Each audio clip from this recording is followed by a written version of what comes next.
Brandon here, and time for more SexxxPerTease, and today we're talking about the phenomenon of why do gays go on vacation with their friends and come back no longer friends. I've seen this happen so many times. I've heard of it happening. I feel like we've all seen it on social media where you see like a group of people on a trip together and then they come back arguing on social media, like, or posting subliminals and throwing shots at their friends they were just on a trip with. Like, it is messy, but it is such a common occurrence. And people wonder, like, how are you suddenly like best friends before the trip and now you two hate each other and don't talk anymore? Like, it is crazy, but it is also so common. And honestly, I think the biggest factor is number one is just, I feel like you're just not used to spending this much time with this person. Like, normally with friends, it's like you hang out for a few hours and you go your separate ways and you see each other here and there. But when you're on vacation together, it's like you're together 24/7 for X amount of days. And then when you're together with somebody that long that you've never seen them in this capacity for that amount of time, it's like you see different sides to them. You see different qualities, different quirks, different like mannerisms that you never would have seen because you never had to stay with them, live with them,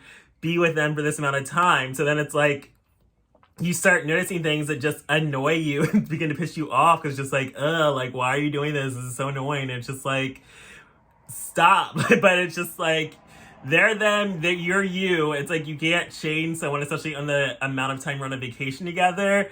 But it just gets to a point where just like you're so annoyed with this person where it's like, yeah, I don't know if I want to be friends with you anymore, even though it's like you could tolerate it because you didn't really know about it because you weren't staying together.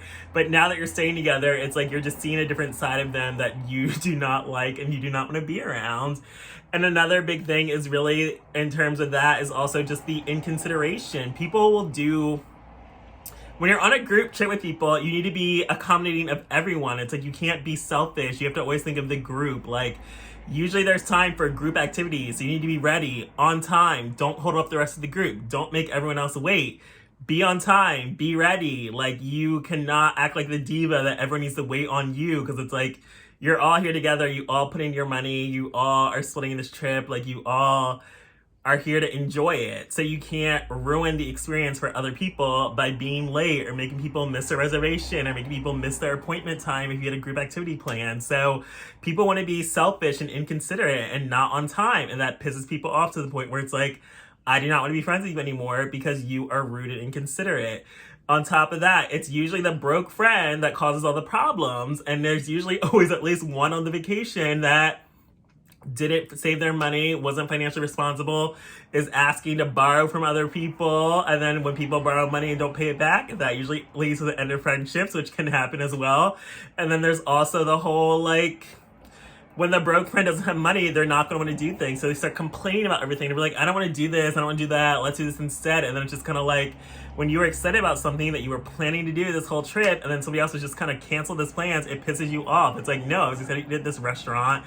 I don't care if you can afford it. Like, you knew we had this trip planned for months. You should have been saving, financially responsible, making smart decisions. And unfortunately, not everyone does that or plans ahead. And usually if I can't afford a trip, I just don't go. And then sometimes even when you cancel and don't go because you can't afford it, people get mad at you anyway. Just like, why can't you go? This is a special occasion. It's my birthday, blah, blah, blah. And it's like, I would rather not be there than be broke and complaining I can't do anything while there. So people are going to be mad either way, but personally speaking, I feel like if you would rather you not come than be broke and complain about everything and possibly ruin the trip for other people. I feel like that to me is being more considerate of the group and the trip. When it's like, you know, you can't afford to do everything we want to do, don't come, sit your ass at home. It is disappointing you can't come, but again, I would rather you be home than bringing negative energy to the trip because negative energy results in ended friendships because nobody wants to deal with your negativity. We're supposed to be all relaxing, on vacation, having fun. It's like we all are on a break from our chaotic lives of work and family and stress and money, etc. Like, vacation is to be a fun time to get away from your troubles, not bring your troubles and negativity on the trip with everyone else and ruin the trip for everyone else. So that is just another reason why friendships end after vacation, because of like you spent the whole trip being rude, negative, selfish, annoying, I do not want to be friends with you anymore. I don't care how long we've been friends. It's like you just completely ruined my entire view of you by showing me this other side of you. And it's just like people just do stupid things. And I just feel like also for me and like bad experiences I've had with friends, it is usually the broke one complaining the whole time. Or even your friend's like a fucking sex addict, and then it's like they just want to spend the whole trip getting fucked by random guys, and it's like, what about friend time activities? It's like normally I like to plan like we can all be sluts on vacation, but you have to fit in your slut time around the group activities. Like normally we go out to brunch during the day, and then normally we'll have like a midday time, like a nap time, which I also think is a very important time to have on the trip. Like I'm not the type where I want my whole trip scheduled from the second we wake up to the second we go to bed. I feel like that's a terrible idea. Like vacation says you relaxing, you need time to chill, relax, just have fun. Like for me, having to run around the entire trip is not fun. Like I want to be tired, I want to nap, I want time to myself. Like I'm someone that is not used to being around people 24/7. Like I'm a loner, I'm an only child, I like to be alone.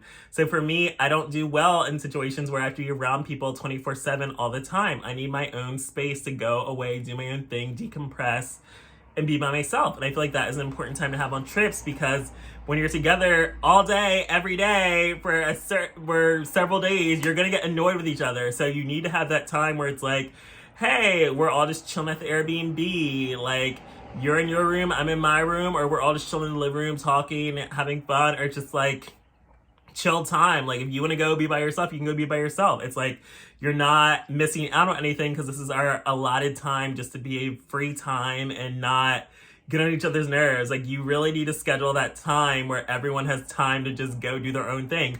Hey, if we have a few hours between like brunch and dinner, or brunch and going out to the club, you have that time to go hook up, be a slut, do whatever you want. You have time to go take a nap, you have time to do whatever. Like nobody wants to deal with your crankiness because you didn't have time to nap. So it's important to give people that time for themselves, just to decompress, be cool, be chill, have a fun trip. So do not try to schedule the entire trip from morning to night. Like that is a terrible idea for me. That is not fun for me. And then I would be the one complaining and annoyed, because it's like, why the fuck didn't you give me time that I can have to myself on this trip?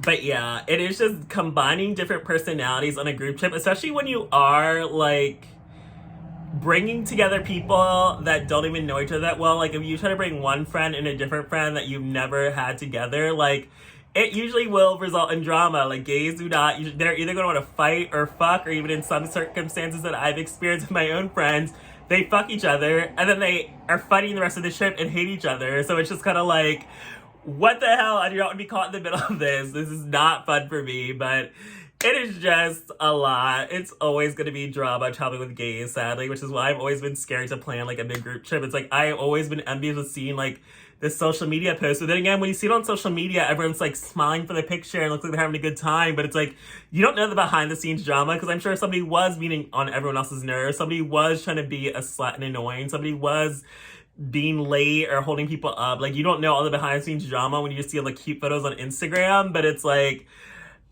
gay trips always result in drama, and it does usually result in people hating each other after, not wanting to travel with each other again, and not wanting to be friends anymore.